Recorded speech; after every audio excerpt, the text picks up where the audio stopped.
To recolor the Batarang, you will need the Batarang model, which you can download in the description. The reason you need this model and can't just use the one already in the game is because the Batarang in LEGO Batman 2 is stored inside one big file that contains many other models and textures, so I had to isolate just the Batarang model so it could be used for a weapon and be recolored easily. Before we edit the texture of the Batarang, we need to make a copy of the file so we have one for the model and one for the texture. So we'll make a copy of the GSC here and rename it so that the file extension is DDS. The next step is to open the copy in a hex editor and scroll down to the bottom and delete everything but the DDS texture information. To find that, we scroll all the way to the bottom here, find the last reference of DDS, which is right here, and delete everything that comes before it. So we will select right before the D and then go all the way to the top, hold Shift, and click on the first byte. Then we can press backspace and save this. Go back to the file, we can open it and see that we have our texture now.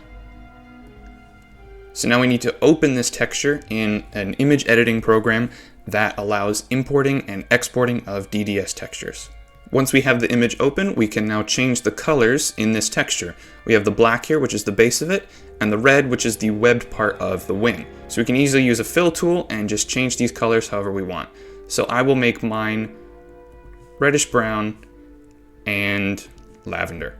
Bad color combo, but it'll make it obvious what the difference is. Then you will need to export your texture and open it in the hex editor again.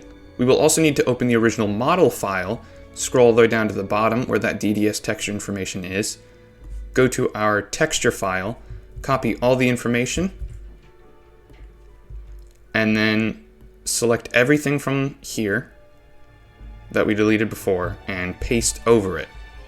If you want to rename this Batarang file, you can go up here to the default string and type in whatever you'd like to name it. Just make sure it doesn't go over 14 characters long. This all caps Colorang down here, this is not important, so you don't need to worry about changing that.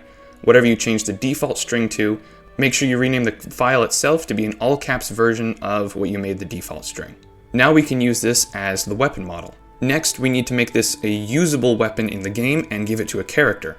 We need to go to Levels, Builder, and create a new folder called all caps Builder _ and then what we named our weapon. Then we'll place our recolored Batarang model file into that builder folder along with the player item types txt that I supplied in the description, and we'll paste that in there as well. You now need to open that txt in either Notepad or Visual Studio and change the references of Colorang to whatever you named your weapon.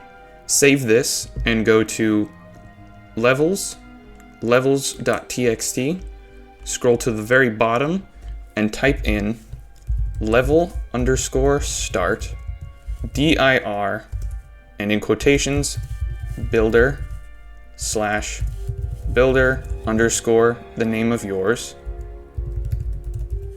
then file in quotations builder _ the name of your weapon, Lego _ set level _ end. Now you can save this and go to levels legosets.txt, and at the bottom we will type in level and in quotations builder _ and the name of your weapon again. Now we save this. And now we need to go to the txt file for the character you want to give this weapon to. If your character already has a weapon, then you need to find their default item and change the name in quotations to the name of the weapon you want them to use. You need to make sure this name is exactly the same as what you typed at the top of your player item types.txt. If your character didn't already have a weapon, just make sure to add this string. I'm using one of my Batman mods for this since he already has the Batarang animations. There is an issue I encountered while making my Santa Claus mod where when he caught his candy cane after throwing it, the original Batarang model would briefly appear in his hand. To fix this, you just need to delete the throw locator string. Now you can save this, and your character will have your new recolored Batarang.